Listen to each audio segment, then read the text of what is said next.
Welcome back to Earth Station Trek, a show where we trek from the early days on NBC to the future on Paramount Plus and everywhere in between. I'm Charles Kelso, and it's my privilege to introduce the Earth Station Trek crew, Keith Johnson. The first duty of any cadet is the truth. And Veronica Dashel.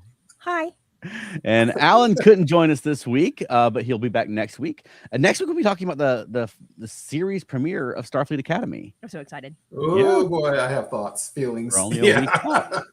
But this week, in anticipation of that, we thought we'd look back at how Starfleet Academy was portrayed and referenced in Legacy Trek and sort of how that concept evolved. But first, Keith, we have some This Week in Trek this week. We do, and Happy New Year, folks. Let's do a Year. good one. Okay, let's start out with a good one that is really relevant to our modern world. On the 4th of January, 1967, the final draft was completed for what would become an iconic episode. And I can talk for 2 seconds, and you'll know where this is going. Kirk, disease, death, destruction. That's what war is. That's Matt Sutton's favorite episode. That's right. A Taste of Armageddon. I'm sorry, right. Matt. That's one of the best episodes of all time. It is such a great episode. Showing what happens when people get comfortable with violence and oppression. And we just before we aired, we said let's not talk about some of these things, but it's a great episode. One reason I truly love A Taste of Armageddon, other than just the straight up message, is one of the things I've said a million times on the show. If a character is introduced, sometimes that may be sexist or homophobic or racist. I'm good with that. Sometimes I even applaud that if they learn, because it's real life. Mm-hmm. And what I loved about Kirk is he was always saying to Spock, yeah, look, I know we humans suck, but we're working on it. And in A Taste of Armageddon, he even says, we're human beings with a million years of savagery. Mm-hmm. And basically he says, all we have to decide is not to kill today, one day. I love that message. Absolutely. Yeah. This is something that I thought was pretty interesting. 1967, that same day, was a meeting with the Screen Actors Guild. And Charles, I know you know where this is going. There was a meeting with production staff from the original series, included Robert Justman, where they had filed a complaint with the Screen Actors Guild. Why? Because the actor who was slated to play Lazarus in The Alternative Factor, John Drew Barrymore, yes, that Barrymore family, father of Drew Barrymore, didn't show up. Mm-hmm. They threw the show into a lurch. They had to get another actor at the last minute. They filed the complaint, which is a really rare thing to do. And he got his SAG card pulled for 6 months for that. Yeah. Wow.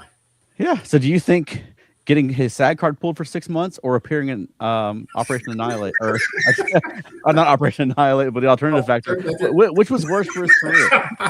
Yeah, I agree, because there's no way, even with pulling a new actor in, the script was a mess. So I just don't, you could never tell with like bandage, no bandage, all this kind of crap. That had nothing to do with the actor. Yeah, and just try to keep track of Lazarus's beard over the course of that episode. It's also a funny episode. This number of times he like falls off a cliff or something. It's just great. Yeah. This threw me.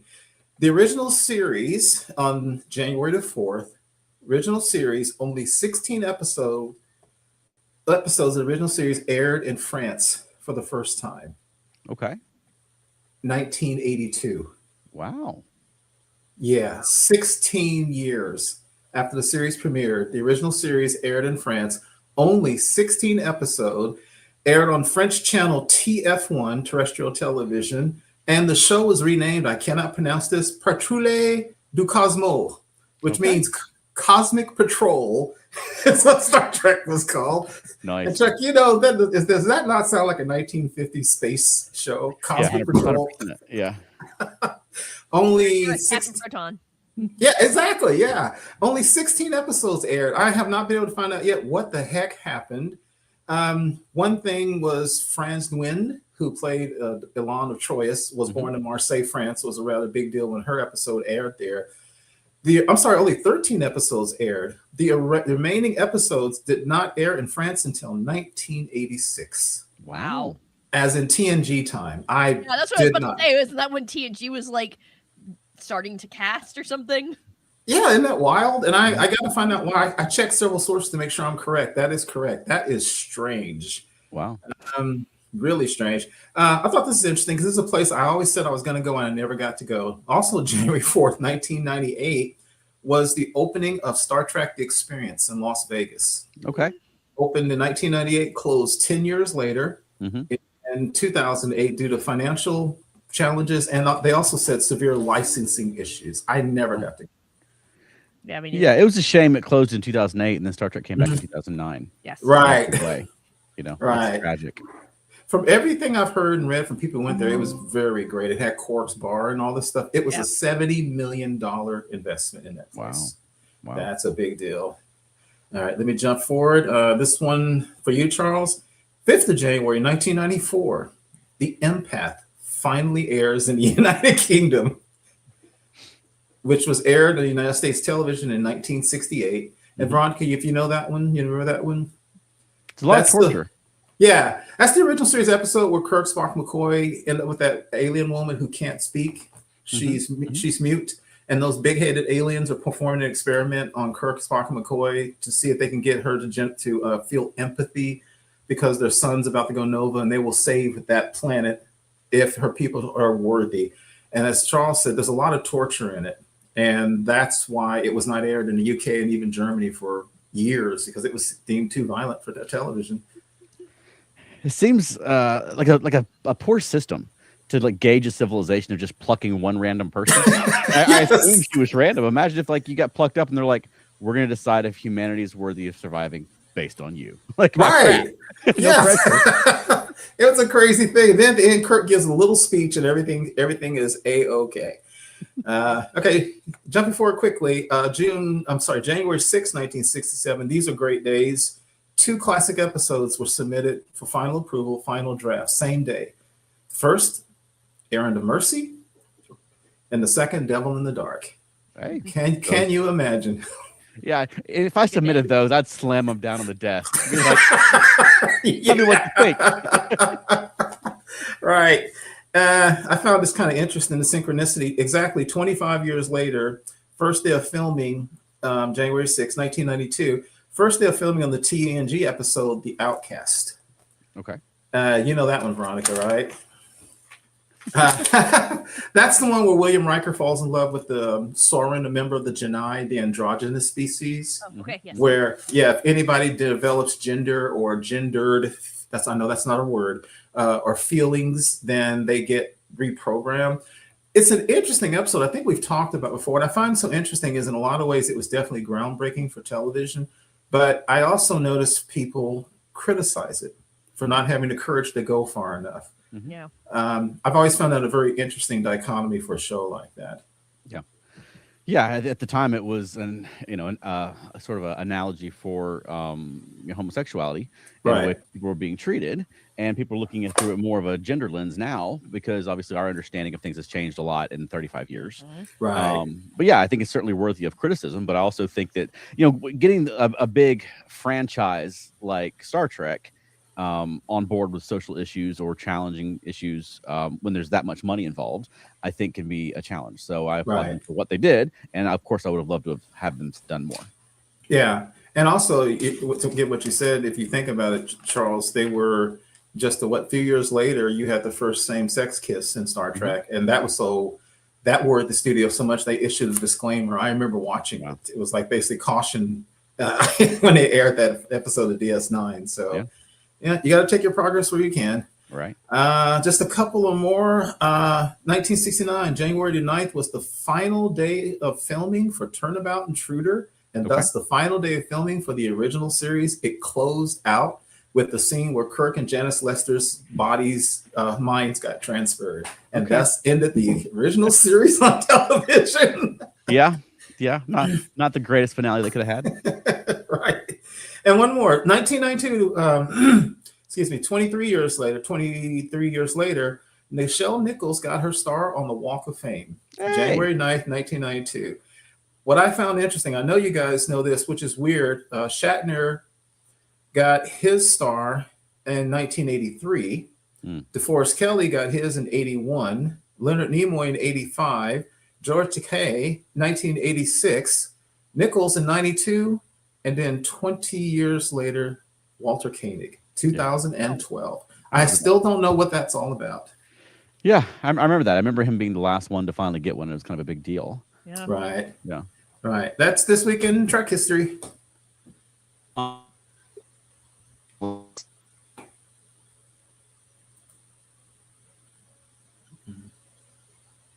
that's not me. Sorry about that. Okay.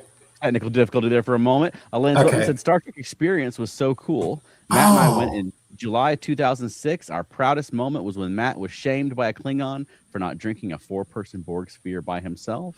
Really? And goes on to say, I just wish I had a better understanding of what I was seeing when we were there. I hadn't gotten into Trek yet. So Lane, you didn't know the ask like 20 times, and every single time you're like, "Whoa, really?" It's hilarious. So Elaine didn't know to ask for ramen and L or Raptogino or all that stuff. And then Elaine also said, all I really know of Starfleet Academy is seeing Wesley Crusher on TNG or in the Kelvinverse movies. Past Shelf Date says, I have a friend who lived in Quebec. He says Shatner did the French dubbing for Kirk because, as a Quebec native, he was fluent in French. Pretty sure really? Interesting. I didn't think about that. Matt Sweatman says, you can mention A Taste of Armageddon without mentioning me. Never again. I'm afraid we can't, Matt. We've tried, and it's not possible. Man, I'll make you a deal. I'll stop that if y'all can stop saying naked. Naked. And then Mark commented, class is in session. That's right, Mark. And with that, let's get on talking about Starfleet Academy. So we had one little tiny news thing. There was the premiere that we were able to watch the red carpet live on YouTube, hosted by Celia. Keith, were you able to watch any of that? I did not. I didn't even realize it took place until today, and I didn't get a chance to watch it. I looked at it. You can talk about it because I watched a whole bunch of pictures of it. I didn't just watch it though.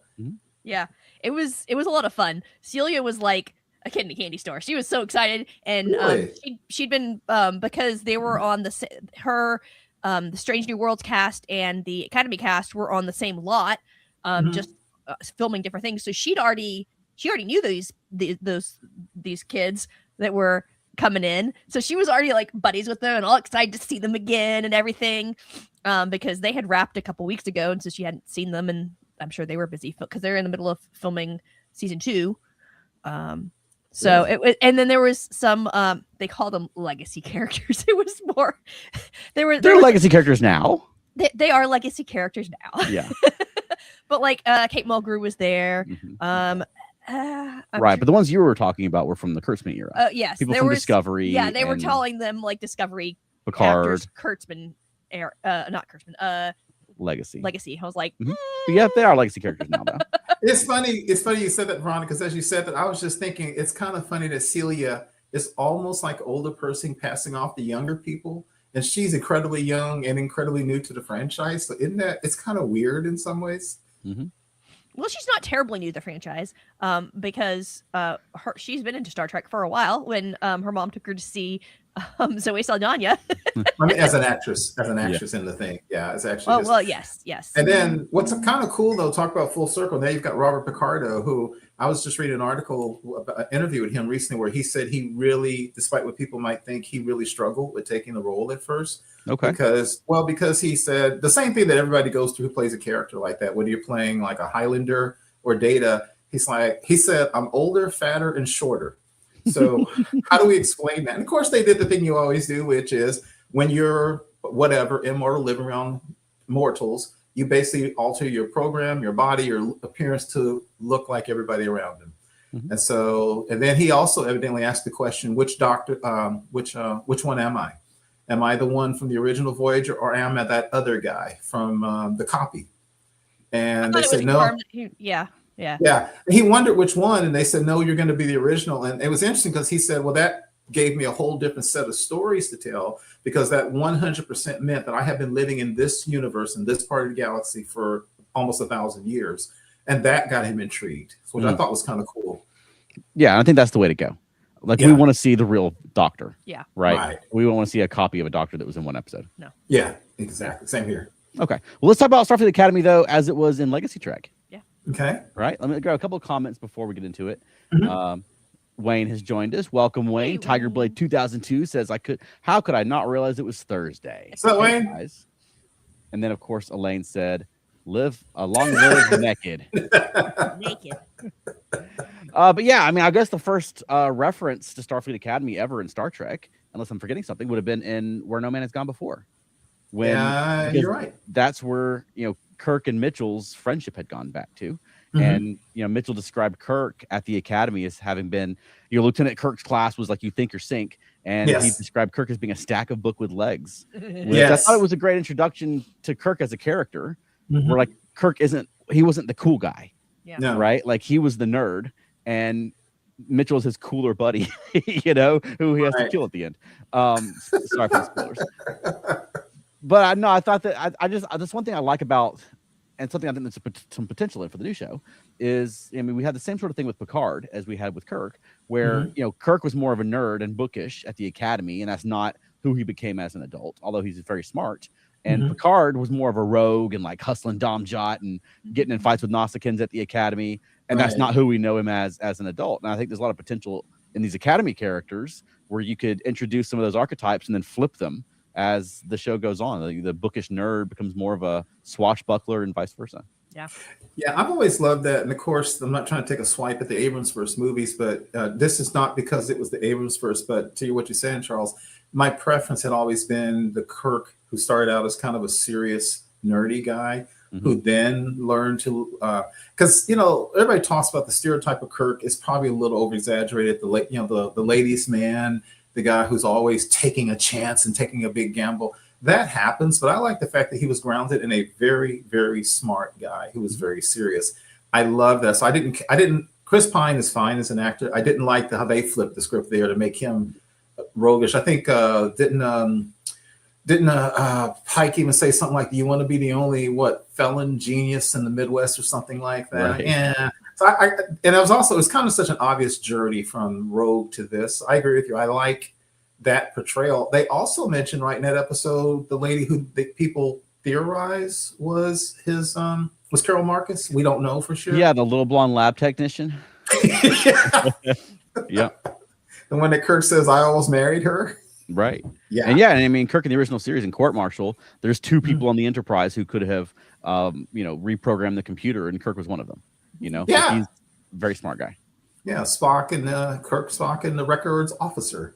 Right. Yeah, I do love that one. All right. Comment from Mark. It says, in the episode Shore Leave, Kirk remembers back to his Academy days, and we get Ruth and Finnegan. Oh, gosh, we could do a whole episode on that right there. Yeah. Finnegan, look, I'm not Irish, and I don't know how Irish people feel about Finnegan, but the guy comes on, they play like that Lucky Charms leprechaun music, and so I don't know if I'm offending anybody, but Finnegan is actually so stupid funny. It's great. I like Finnegan. I will say he has a better accent than that guy from Section 31. There's not a great legacy of good Irish accents in Star Trek, except for Colm Meaney. Yep. Right. But there's a lot of Irish stereotypes. But I think the interesting thing about Finnegan is that you still have bullies at Starfleet Academy in the future. Because he had this guy who was again, Kirk was the nerd. He's getting bullied by this guy, and his fantasy in the future is to be able to beat him up. None of us can relate to that, huh? Right. I didn't get my height until college. So yeah, honestly, real life conversation. The other day I was talking about somebody from like 40 years ago. I was like, yeah, I wish I see him now. And my wife's like, Keith, seriously. You're holding on to that grudge after 40 years? So. Yeah. I didn't forget. Yeah, I know, right? And back to what you said, Charles, what I love about it is when they were walking and talking about Finnegan, Kirk said, I thought this was funny when Kirk said he'd be the kind of guy, which people haven't done in decades. Finnegan would be the kind of guy that put a pail of water on top of a half-open door. And so you actually have to have old school doors to be able to do that.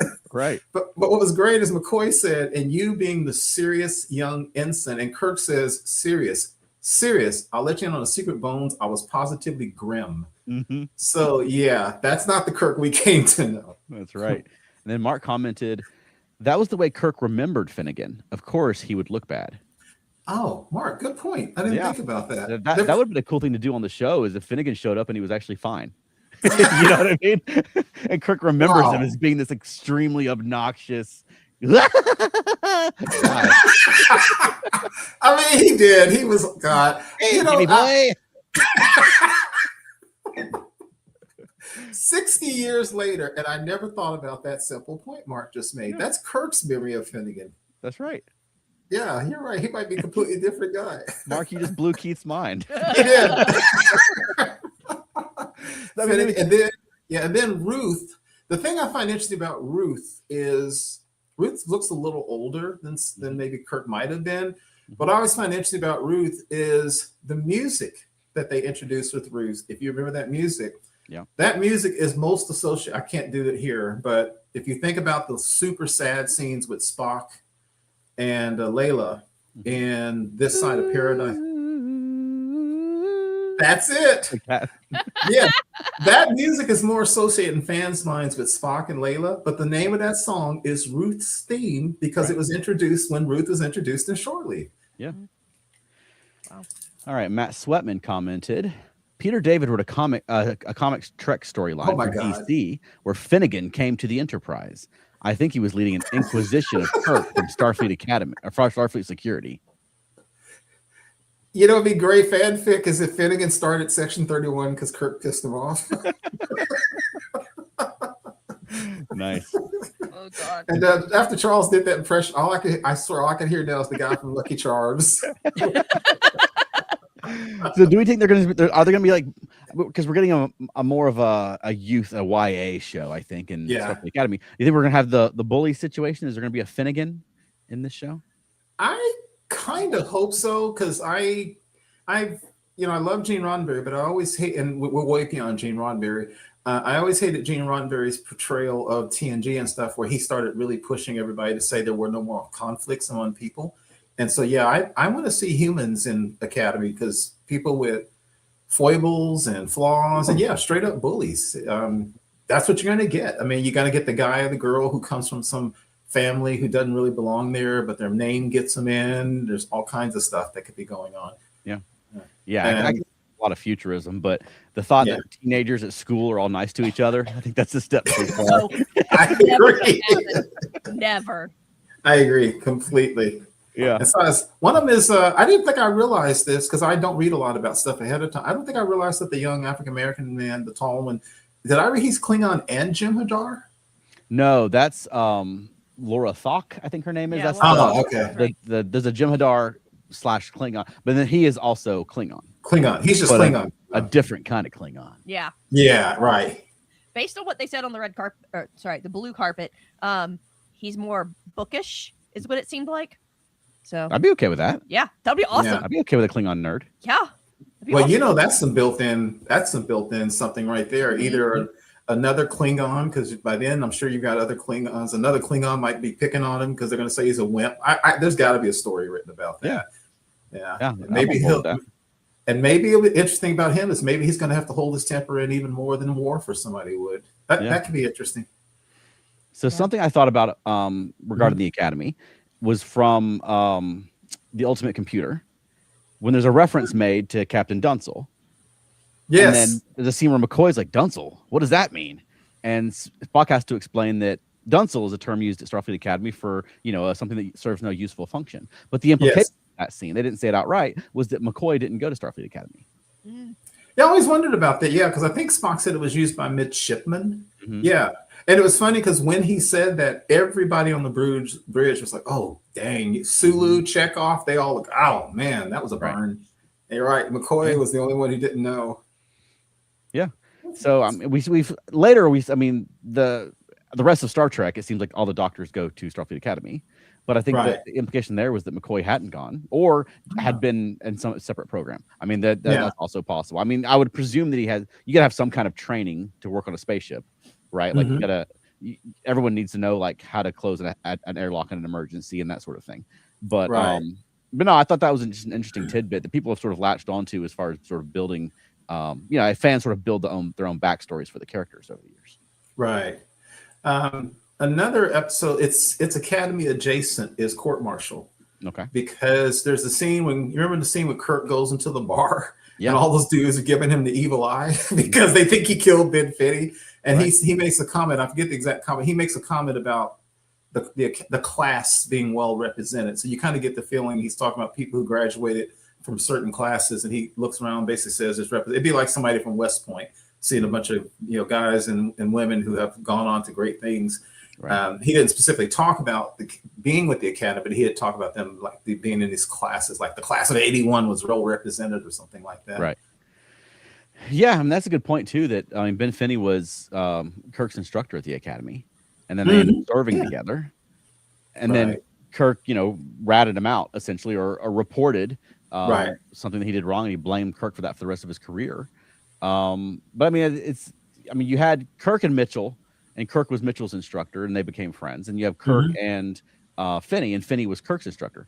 And so, and they were friends. To the point that Finney named his daughter after Kirk. He named her Jamie. That's right. So I think that's interesting that you have these bonds forming between the Academy and the students and the teachers. That they carry on into their career as peers. So I wonder if we'll see any of that in the new show. Right. That's a good idea. I would like to see that. So going back to the Klingon thing we were just talking about, Zanzusprimo says Paul Giamatti is supposed to be half Klingon, half Tellarite, but I don't see it. Yeah, I don't see either. Yeah, in the makeup design, I don't see a lot of Klingon or Tellarite. Me either. I could see Paul Giamatti playing either or both, though. Yes. So I think we'll get more of that through the performance. But yeah, if you just showed me the makeup and had me pick which aliens he was, it'd be a while before I got to Klingon or Tellarite.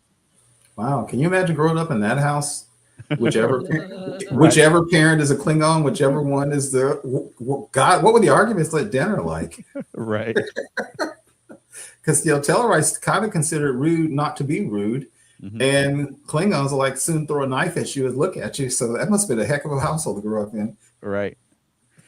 Well, we're almost to break time, so I think we'll go ahead and take a break, and when we come back, we'll get back into it. So give us about 30 seconds, and then when we get back, we'll continue talking about Starfleet Academy in Star Trek. Cool.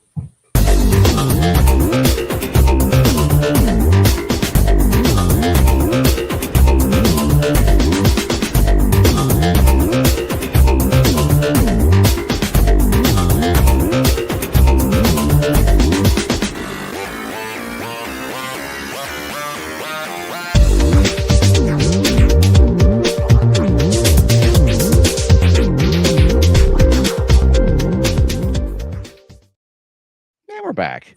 Cool. You have any more original series references? Sorry. No, those are the ones really that had sprung to my mind. But I mean, Gideon, there's some Academy material in the movies because by the time of Wrath of Khan, it was loud. Wayne commented that was loud. I noticed that too when I hit play, and I didn't make that promo, so I didn't realize how loud it was until I hit play. So sorry, folks, if we blasted your ears out there. But no, by the time of Star Trek II, the Enterprise had been relegated to a training vessel. And Spock was the captain, and there was a lot of cadets on board. I mean, we see, that's the first time we see the Kobayashi Maru was in Star Trek II. Now Saavik was a lieutenant, and I think that sort of the fan canon around it is that she was going through command training. But we see her and the cadets and the Kobayashi Maru, and then there's a lot of references to that in the movie because obviously with Kirk having been the guy who managed to pass the Kobayashi Maru or beat it. And how that sort of plays into his command style. Right. Yeah, that's right. I hadn't thought about that one. We've got to have a Kobayashi Maru episode in this. Like, it's inevitable, don't you think? Yes. Yeah, well, because it sounds like it's been their thing, so I guess they would keep that for a long time. I would rather have the Kobayashi Maru that we'll get to it than the coming of age one. Well, not whichever one it was, the one with Wesley Crusher, which we'll get to in a minute with his stuff. I thought of two other real quick ones from the original series. That's one that's Academy adjacent in the episode "The Lights of Zatar." Okay, that's the one when Scotty falls in love with yet another woman on the ship that may or may not be interested in him. Right. Remember that? It's the one where they had like one library with all the galaxy's knowledge on a rock in the middle of space, and they didn't have a backup. Memory Alpha. Memory Alpha. That's it. Right. The only thing they mentioned is that was her first deep space mission, so she was just assigned to the ship. And so the implication was she was new from the academy, and it was the first time she'd gone into deep space, because when she really started wigging out and acting weird, they asked Scotty, well, why didn't you report it? And he goes, I thought it was just space sickness. Like there's some weirdness about just going into deep space. I never got it, but I thought, well, wouldn't she have gone into deep space missions in the academy? Because she was seeing things and hearing things. This guy's like, it happens. You go into deep space, you see things. Yeah, and I mean, you'd think that when we see in later treks that they do, that the Academy cadets do go on training ships and training missions and things like that. Right. And the last one, I think, if I remember this correctly, in the Apple. Okay. The episode, which I think has the highest red shirt body count, I think. One of the security guards that gets killed, one of the reasons his death hit Kirk so much is Kirk says something like, I think his father helped Kirk get into the academy. He made a reference there. Okay. You know, now that you say that, I mean, you made me think of Lieutenant Garavik from Obsession. Oh yeah. Father used to be Kirk's captain, but that's interesting. Sorry, I was reading Wayne's comment at the same time, because Wayne said, did any of you ever read the novel Kobayashi Maru? Well, since I didn't know it existed, no. I did. And really? And then it sort of tells the story of how the different characters, Scotty and Kirk and so forth, how they tackled the Kobayashi Maru, and especially them reminiscing over the course of the story. And yeah, it's good. I think Scotty was like reprogramming something as well, but it was more like an engineering solution to the Kobayashi Maru problem. Well, Wayne's a Marine, so I should have known he'd read that book. And Wayne, I'll need to talk to you about what your solution would have been. All right. Mark commented, in the episode Charlie X, Rand introduces a teenage yeoman to Charlie, who we assume is probably fresh out. Yeah, well, I mean, a yeoman presumably wouldn't have gone to the academy, right? Isn't that's an enlisted rank? Yeah. So I presume. Oh, I didn't think about that. You can just that's like, you know, just signing onto the military and not going to, you know, West Point or whatever. Okay. And then Mark commented, Chekhov reunites with an old academy girlfriend in the Space Hippies episode. Oh yeah, that's very true. Yeah. And then Wayne said, "Run!" I don't know why. That might be his Kobayashi Maru. That's a good strategy for the Kobayashi Maru. Yeah. So I mean, by Wrath of Khan, you know, the Enterprise was a training vessel, and we know we're getting that in a different way in Starfleet Academy. Are we ever? Yeah. But I think it's interesting how they sort of tied in, you know, Kirk's history with the Academy, with his command style in Star Trek 2. And it sort of became a big part of his character in that episode, in that movie, because by the end it was sort of about him having cheated death, and when Spock dies, it's like he can't outrun death this time, right? So I thought that was a lesson to learn. Yeah. So I mean, I would assume that in Starfleet Academy we've got to have a Kobayashi Maru episode, right? Where all the kids are doing the Kobayashi. That's true. Yeah, something you said I've always wondered about, because I've never quite understood, because I don't even know about it in real life world. How many people go through the quote unquote academy versus go through the other way? Like you said, there's West Point, there's Annapolis, there's all these other places. I don't know. Are only people who are trying to be officers, are they the ones who go through academies? I don't know anything about that structure. I don't know. Yeah, they've been a little bit vague about it, and they've been a bit vague over the years about whether there are even enlisted people. And you know, whether but in the original series there definitely were references to officers and crewmen, or just officers and men. But obviously those guys writing the original series came up through World War II, right? So they had a little more military experience than probably what you're getting in the 90s, and so forth. Even though, you know, a lot of the designers and things were very much military enthusiasts. Goodness, yes. So you referenced Wesley Crusher in the Academy. You want to let's get into a little bit of Wesley Crusher, because that's the character that we know that went off to the Academy. Yeah, because Wesley Crusher was very interesting, because he was an acting ensign for a long time, which is still kind of interesting. We won't talk about the fact that like a 14-year-old was you know, helming the flagship of the Federation and put in major danger. But I don't understand military structure, because they made a big deal in that episode of saying that Wesley, well, before that, let's see, there was another episode. Didn't his friend not get into the academy? It's the one where Remick came on board the ship. And Wesley had applied to the academy, and at the end of the show, Wesley did not get into the academy. Yeah, that's the one where they were playing the weird Starfleet mind games with him. Yeah. See, there's the one It's the one where Remick comes on board. That's the one where Remick interrogates the crew. We don't know what's going on. And remember, at the end of the show, Wesley had applied for the Academy. He didn't get accepted. And Wesley told Picard, I let you down because I didn't get to the Academy. And Picard says, I also didn't get into the Academy the first time I applied. And Wesley's shocked and doing that, that face that only Will Wheaton can do. You, sir? And then that's what Picard turns down because Quinn, Picard's old friend, mentor, and admiral, had asked Picard to become the commandant of Starfleet Academy, to be in charge of cadets. And remember, Picard turned it down. Yeah. And then later on, we found out there were worm brains in everybody, those worm creatures and everybody. But that was, I think, I think that was our first discussion, kind of the Academy before Wesley actually goes. Okay. So is that the one or not the one where Wesley's on the station and they do weird mind games? Yes. Yeah, you're right. Yeah, I'm sorry. You're right. You added. I skipped over that. Yeah, because he ended up not passing to. He ended up not getting it. One, he helped that other guy, Mordok. Mm-hmm. He helped his friend Mordok, the Benzite. And then there was a couple other things they said he wasn't quite ready, right? And so Wesley didn't make it into the Academy. But that was weird because they basically went to a local location, whatever the planet was, and they had a whole facility there where Wesley and those others went through these tests, and he didn't make it. And Picard told him to apply again. And then Picard turned down Quinn, who wanted him to take over as commandant of Starfleet Academy. And it was funny because I remember one thing about the episode. Riker seemed really excited. He's like, congratulations, you'll get the shape New Young Minds. I think Riker's like, now I get the ship.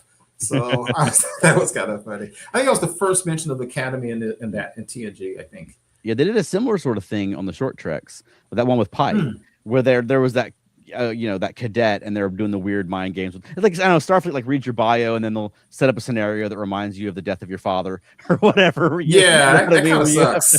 They do all that kind of weird stuff where you think that your best friend just died or something.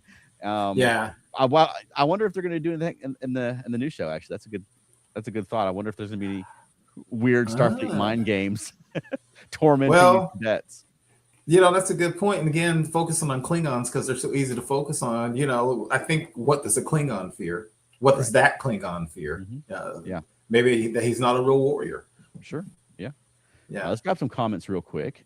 Okay. Matt Sweatman says, apparently there's another Kobayashi Maru where the NX-01 has an incident. Oh, another novel Kobayashi Maru where the NX-01 has an incident that inspires the Academy scenario. And of course there is. Yeah, of course. That's a very Enterprise thing to do, even though it was in the novels. All right. And then Wayne says, in the Next Generation, when Wesley Crusher went through the Academy, they went through a scenario that was similar to the Kobayashi Maru. And that's the one we were just talking about as well. Where he had to decide to let that guy live or not. Mm-hmm. Yeah. Mark says, young teen boys, midshipmen, were common sights on ships in the age of sail. Yeah. That's the only reason, Mark, I could kind of get with Wesley Crusher being on the flagship, but I just don't know if midshipmen back in the days of Admiral Nelson would be put in charge of helming the ship. Maybe they were. I don't know. Right. Especially in a battle. But like NASA wouldn't put one on a space shuttle.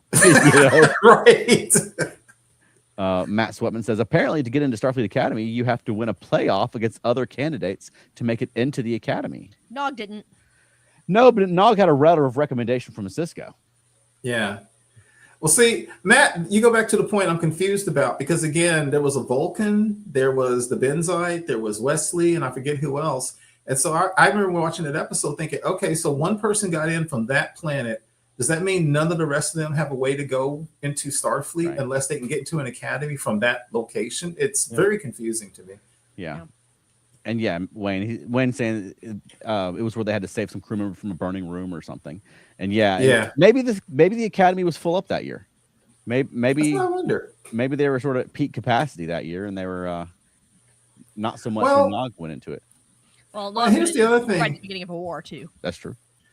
By Academy, does Academy always mean one place? Is Starfleet Academy only what's on Earth in San Francisco? That's what we've seen. I mean, that's weird. Have we ever heard of other Academy campuses? Like, is there an Andoria campus? But you would think in a galaxy-spanning federation, you would need more than one freaking building on the water in San Francisco for a Starfleet and a Federation that consists of hundreds of worlds and honestly probably hundreds of thousands, if not millions, of military personnel. You would think it would be more than just Earth for that. That kind of makes sense to me. Oops. And Matt Slutman says they could have done a Hunger Games kind of thing to get in. That's how you choose the Emperor in the Mirror Universe, Matt. Yeah. And then Mark says there was a late vacancy in that year's Academy class, and they had one space open. Huh. Okay. So, go ahead. Other TNG Academy stuff? Well, I mean, the one you referenced, the First Duty, is a big one. I mean, that's like the big one, the first big one where you're actually at the Academy, and it's very much an Academy story. Yeah, that's one of my favorites. I actually love that episode. I love that episode because, again, Wesley, which is kind of shocking, Wesley Crusher, whose parents were Starfleet, he's legacy Starfleet, he's been on the ship, he has been among the best of the best. And he also, like Nakano told Wesley, he's like, you've been out there on the Enterprise. And so Wesley, in some ways, is the last person you'd think to give in to peer pressure. But he's still a kid. He's still younger. He still wants to impress his friends. I love that episode because it shows anybody can make a pretty horrible mistake. Yeah, and just personality-wise, I can see him falling in line behind a Nick Locarno. Yeah. Like Nick Locarno very much has that sort of cult of personality thing going on that he'll do very well in a school type setting, Right.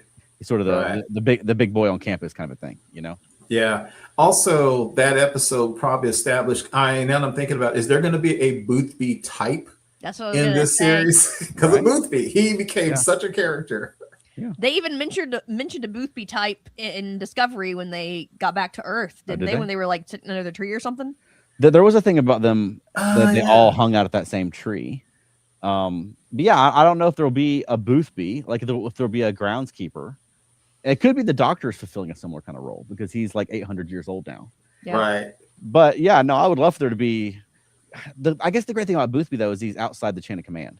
Yeah. I mean, he's not like he's just the groundskeeper, right? He's just a wise old man who's giving you advice, and he'd been there since Picard was at the Academy, so he'd been there a while. Yeah. Yeah. He even told Picard, "You had hair last time I saw you." Right. And then Matt Swetman says maybe Boothby is a hologram. Yeah, I could see that. As long as Ray What's-His-Face his family gives him the rights to his image. Right. That's the only problem you'd have to have.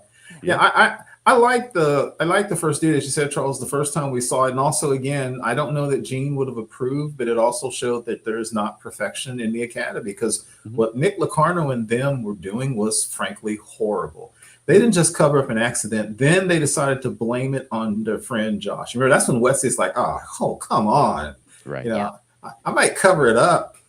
But too, I'll think about something else you said, Charles, Nick's charisma. Because remember when everybody was feeling guilty, he looks around, he goes, hey, we were all thinking it. We were all thinking it. Like, yeah, Nick did it. Yeah. So I love the flaw it showed there. Yeah. Yeah. So I wonder if we'll have that sort of type. I know we've got there's a sort of like upper class kind of guy. Yeah. In the new show. I almost said like the good looking guy, but they're all kind of good looking. But I know what you're saying. But there is sort of a class thing going on in the new show where you have the guy who's shouldn't be there in the first place, and then the guy from a well-to-do family who's there. So I wonder if we'll get some of those dynamics similar to the Nick Locarno thing. Right. Another thing in TNG, this is completely only Academy adjacent. Remember was that Menage a Troy when Wesley was supposed to go to Academy, and there was a ship waiting to take him to Academy? And he ended up having to save Riker, Troy. Yeah, he recognized the pattern. Yes, right. And because of that, the ship that was supposed to take him to the Academy left. And it's a scene I love. Remember at the end of the show, Picard calls him in and basically says, I'm granting you field commission to full ensign. It's a lovely moment. I love that moment. But again, I'm still confused because he missed the boat literally. Like, so sorry, you can't go to the Academy. I don't understand the structure. I don't get it. And the ship couldn't wait. I'm going to back up for a minute because I missed a comment from Zanzus Primo. This is, was there a military branch of Star Trek back in Kirk's day, not including Section 31, or is it new to the modern Starfleet Academy show? Far as I know, we don't know. Well, retcon. As far as we saw, there was just Starfleet Academy and Starfleet. And as I will always say, Starfleet's a military to me. But then in Enterprise, was it Enterprise that finally said it? And Enterprise is where they specifically said that part of the Federation Charter, blah, blah, blah, Section 31, has some vague line that says something to the effect that we need to do whatever we need to do to protect the Federation. And that's where Section 31 came from. Yeah. So that puts it before Kirk. Yeah. As far as the military aspect, though, I mean, in Enterprise time, like Starfleet and the Makos existed side by side. Yeah. Yeah. And then I guess it's sort of like, I mean, as Kirk says in Tomorrow's Yesterday, that they're a combined service. But you have like the Colonel West character in Star Trek 6, who does definitely seem like more of a militaristic guy. So I would presume there's a sort of there are people in Starfleet who specialize more in that military aspect and warfare and that sort of thing. Yeah, they've never specifically. Well, I haven't read a lot of sources, but to what you're saying, yeah, I read them saying that in time it's just assumed that the Makos, who I just call Space Marines, were merged into what we now see as Starfleet security. That they were all merged because, as you said, there was between Malcolm and the other guy, they were very different. And I thought the Makos were cool. They had all kinds of sidearms and truncheons and stuff like that. But you see, they lost that in time. Right. And then Zenzus Primo says, it'd be funny if the new groundskeeper hologram is Michael Sullivan. Oh my God. Interest. I was going to say it'd be funny if Boothby was played by Christopher Lloyd, because he played Uncle Martin in the My Favorite Martian movie. Yes. Oh, yeah. He could do that. Matt Sweatman says, I want to see a registration booth where Section 31 recruits students. The Glee Club, the marching band, or become a spy. Matt, I hate it and love it at the same time. They just did this. Yes. They got black gloves on. Right. I hate it and love it because, Matt, I detest the concept of Section 31 being known in Discovery. I hate that concept. But what you just said is hilarious. I could see a whole booth over there. Isn't that great? It's got to be a black booth. Yes. Yeah. And I would be fine if Section 31 is never referenced ever again. I agree. Completely. Mark says, in Wrath of Khan, Carol says, Starfleet has kept the peace for 100 years. So yeah, I mean, as far as Starfleet sort of serving as the military and defense for the Federation. And in Abrams' movies, Pike said it's a peacekeeping armada. Completely non-ironically at that incredibly paradoxical statement. Right. Well, that's something that Mariner referenced as far as Starfleet being the military when she was talking about Ceto in Lower Decks was, her friend, people joined Starfleet and they wanted to study alien butterflies, and they end up fighting a war against the Dominion or against the Borg or whomever, Yeah.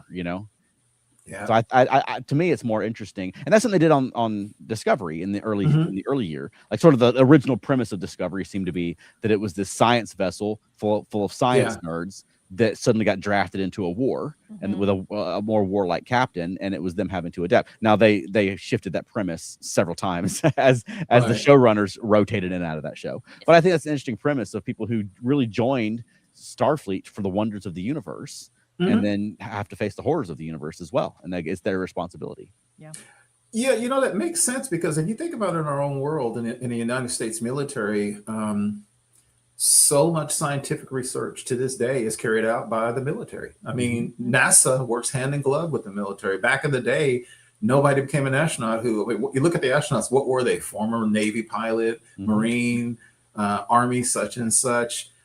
So many of the first satellites were put in orbit in conjunction with the military. There used to be a thing, I think it still exists, it's called the International Geophysical Year, and it's all about geology and meteorology and stuff like that. And so much of that stuff was military. Like if somebody had to go to the Arctic to study something, they get on a naval vessel, not a scientific vessel. So that would kind of make sense that Starfleet would be a combination of all those things. Yeah. Yeah, and you get that to an extent today, where you like someone like Mark Kelly, who was, a very decorated pilot who became an astronaut and then a politician. But it seems like you have fewer and fewer of the sort of national hero astronauts like you did in the old days. Right. John Glenn and people like that. Right. Well, Veronica, I feel like you've been sitting here for 50 minutes waiting to talk about Nog. Yes. So hit it. Let's do it. Yeah. The first Ferengi in Starfleet. I mean, y'all all know that I find Nog fascinating. He's one of my favorite characters. And just the way you see him progress to that point, but you don't realize where he's wanting to go until he's like, I'm going to apply for Starfleet. And you're like, just like, what? and his whole journey of like proving it to Cisco that, yes, I can do this. And then getting out there and then running basically into his own Nick Locarno type people with Red Squad, and then ended up joining Red Squad on a ship later. The Valiant. Valiant, yeah.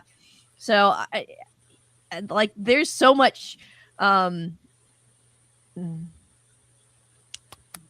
Trek? No. We're not Starfleet Academy. Okay. There's more Starfleet Academy in Deep Space Nine than I realized as I was thinking about it as we prepared for this. Mm-hmm. Yeah, and the Valiant was one that I was going to mention too, because that's another example of Starfleet cadets on a ship out doing missions. And I don't remember if it was just the captain and the cadets. It seemed like it was just the captain of the ship and the cadets. And then when the captain died and he sort of had to, make one of them a field promotion to captain, and then that guy sort of went to his head, and there are a bunch of cadets out there trying to act as a Starfleet vessel. Yeah. But I think it's a really fascinating story. I think that was a really good place to drop Nog into, because similar to Wesley Crusher, where he has sort of that nerdy personality, right? He's not the captain, right? He wants to be an engineer, and he wants to look good in front of the, and he sort of fell right into that same way that Wesley did with Nick Locarno. That's right. Yeah, and I know Elaine hasn't seen these, but Elaine, just mark that down, that episode Valiant. She did DS9. Say, spoilers. Yeah.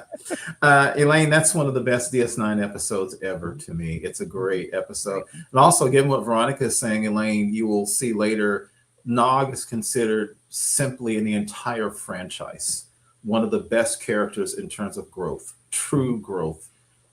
Where he goes is kind of stunning, what they do with that character.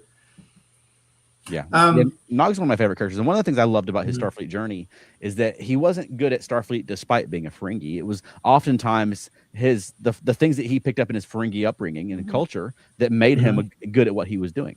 Right. Like that's how he proved to them he was worthy of joining Starfleet, was they had him, do the inventory of that cargo bay, and he did it better than the Starfleet officers had done. Right. Because that's what he grew up doing. And then similarly later on, when he was helping O'Brien get the things he needed, and he was doing the wheeling and dealing and negotiating, using his Ferengi-ness as a Starfleet officer. And that's something I love about it. That they let Nog, it wasn't like, even though he's a Ferengi, he became a great Starfleet officer. It was because of his Ferengi upbringing really informed what he did as a Starfleet officer. Yeah. That's something I'd be curious to see how they do with Starfleet Academy, because this is a very personal, subjective thing. My entire life of reading science fiction, I mean, you can't help it. I've always had a somewhat critical eye at how so much fiction just shows that humans are going to be the greatest species in the future. That's me personally. I get tired of science fiction that always says, you humans have great potential. You humans are primitive now, but one day you will be basically the gods. I get real tired of that. Frankly, if I wrote science fiction, it would probably be, you humans suck. You're weak. You don't live long. You're not that smart. You really kind of suck. I say all that for what you were saying, though, is I wonder, how should I say it? Is Starfleet Academy considered human values, human morals, human ethics? What is Starfleet? Is it just what we on Earth and in the West would consider our ethics and our values and our morality? Because you see that sometimes contrasted with how Klingons act, like when Worf kills Duras, and Picard calls him on the carpet. It's like, that's not how a Starfleet officer acts, and Worf's like, hey, it's fine in Klingon law, and Picard, he rips him a new one. You're not on a Klingon ship. So I've always wondered what the Academy would be like. It's on Earth. Does it reflect quote unquote Earth morals and ethics? What is Starfleet in that way? Yeah. And I'll be interested to see too, because we've got cadets from several different planets. There are several new planets, and also there's a Klingon, and there's the captain is Lanthanite. I keep forgetting. So I'm hoping that they bring a lot of like who they are and their culture and their values from their planets to being a Starfleet officer, is like similar to what Nog did. Yeah. Yeah, because you got to figure in a Klingon academy, if somebody jumps somebody and stabs him, they're probably like, cool, you're officer material. Right. Yeah. You get an A. You killed your instructor, you all passed. In a regular academy, that's probably not a thing. And to what you guys are saying, Veronica, about Nog, in a Ferengi, whatever their Ferengi military academy is, it's probably like I read about ancient Sparta. They used to starve the kids, so you had to steal, and in ancient Sparta, you kind of got rewarded for being clever and devious. And so, yeah, it'd be very interesting to see people bring their mores to the Starfleet Academy and be told you can't act that way. Yeah. Right. What does that even mean? Or finding ways to excel at different challenges and things because of their differences. And that's something I hope they lean into. Yeah. Is their differences make them stronger as a collective, you know? Yeah. Right. Yeah, there was again, it's this academy adjacent, Ensign Mendoc. Remember him? He was the other Benzite. Right. And remember that whole weird thing where he found that bacteria eating the Klingon ship's hull, and he's like, "Well, I didn't report it because I didn't finish my analysis." Right. And they were like, "Okay, you need some retraining. You should have got that." That's not how we do things around here. Well, real quick because we're almost out of time. Yeah. But we hadn't got to that. There's a big Academy episode of Discovery where Tilly and the cadets are on the ice planet. Yes. And it's really the cadets and they make a big point of the fact that it's post-burn. Yeah. Right. And so the different species are really more suspicious of each other and that sort of thing. I know that's something that's going to play into the new show because they're reopening the Academy on Earth for the first time in 120 years after the burn. And so I'm wondering if we'll get a lot of the sort of suspicion of, that different alien cultures and things like that, and them having to learn to work together. And because I think that'd be a natural fit for a show like this. Yeah, it actually would. And I completely forgot about the burn. We're in the world of the burn. You're right. Yeah. So the vast majority of the galaxy has been isolated for a long time. The Federation shrank, right? Yeah, the Federation shrank. Earth left, and then Earth became isolationist for a long time, and now it has rejoined, and they're reopening Starfleet Academy. That doesn't sound like anything we know about. Right.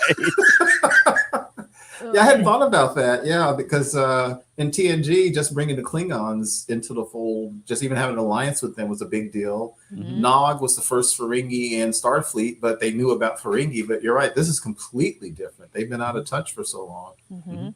Yeah, that's a lot of. I got to say this, that I was watching some stuff online yesterday, and they keep putting forward that stupid CW/Dawson's Creek poster of Starfleet Academy. And Charles, you and Veronica, you've been talking about such good ideas. I have to keep purging that poster from my mind because it keeps making me feel like it's going to be a stupid show, and it can't possibly be a stupid show. Yeah. But they were laying there in the shape of a delta, apparently. I didn't even notice. I know. I don't think most people did not. Yeah. No, I couldn't keep watching. I think there'll definitely be a YA element to the show, but I'm hopeful. I mean, I'm more interested in the adult characters, if I'm being honest. But I'm hoping there'll be that YA, but in Star Trek. I think if you're going to do YA Star Trek, the Academy is the perfect place to do it. Yeah, because that's sort of built into the premise is that these are young people learning to be Starfleet officers. Right. We got a couple of comments before we're out of time. Wayne says, I think what we said about how leadership is leadership, I think that would apply to all the species in Starfleet. And he's referring back to our leadership episode where Wayne joined us as a guest. And then Mark says, Nog had stem bolts. Self-sealing ones. That's right. Not any stem bolts. Well, this has been a lot of fun. I mean, I feel like we could have gone on longer, but I think it's a good little primer. Are you excited for Starfleet Academy next week? I am, because I completely don't know what to expect. That's why I'm trying to purge that poster from my mind. I have no clue. Paul Giamatti looks like he's overacting, and that may be fine. And he seems to want to overact. Can you overact as a Klingon / Tellarite? Good point. Right? Maybe he's underacting. Maybe he's being subtle. Yeah. I'm really curious about the Doctor because there's going to be at least one episode about his past. I don't know if they're going to pepper the Doctor with all these references to, back in the day, Captain Janeway did this. You remind me of someone I used to know, Tom Paris. I don't know if they're going to do it like that or maybe give him like an episode where he basically has to remember the people he left behind. Yeah. That's the interesting thing about him is he's lived for 800 years. And he's commented on this, but being a digital person rather than biological, all the deaths and things he experienced are just as fresh. Like his memories don't fade. Yeah. So someone who died 700 years ago, it's like it happened yesterday, so he carries this. So I think we'll get more of a world weary Doctor is my expectation. Yeah. You know what? Now that you say that doesn't mean that all of his saddest memories are the Voyager crew necessarily. Well, I mean, that's where he came sentient. But I hope he's not like, the crew I really liked though. Yeah, right. Yeah. Voyager about number 4. Neelix is really bringing down their average. Well, if you're new to our show, we go live every Thursday talking about legacy Star Trek topics or the latest Star Trek episode. So for the next 9-10 weeks, we'll be talking about Starfleet Academy. Is it 10 episodes? Is it 8 episodes? I don't even remember. But for however long, 10. Yeah, we'll be here every week talking about the latest episodes. So give us a like and subscribe. That helps us out a lot and helps us get into the algorithms. And we go live on Thursday evenings, 8 p.m. Eastern. Keith, where can people find more of you? You can find me on Facebook, primarily the ESO Network Facebook groups. And also, guys, we are hitting our 5-year anniversary. So we're going to talk about that. Yep, we're going to have a little special episode next week. And Veronica, where can people find more of us? Feltnerdy.com. And? Monkeying Around, podcast about the monkeys. That's right. We've got some live performances coming up in February, both in the Atlanta area and in the Charleston area. So keep an eye on Felt Nerdy and Felt Nerdy and Dirty across social media. And do you have a closing for us this week? Because if not, Matt's helping you out. Matt is? Yep. I don't want to wait for our lives to be over. Yeah. I don't want to wait. Yes, that's you didn't read his whole comment. New Starfleet motto. Yeah, I don't want to wait for our lives to be. What is that? That's from Dawson's Creek. I know. I had no clue. All right. Dawson's Creek. That's like the theme song. All right. Well, thank you for joining us, everybody. We'll see you next week at 8 p.m. Eastern, talking about the new series, Starfleet Academy.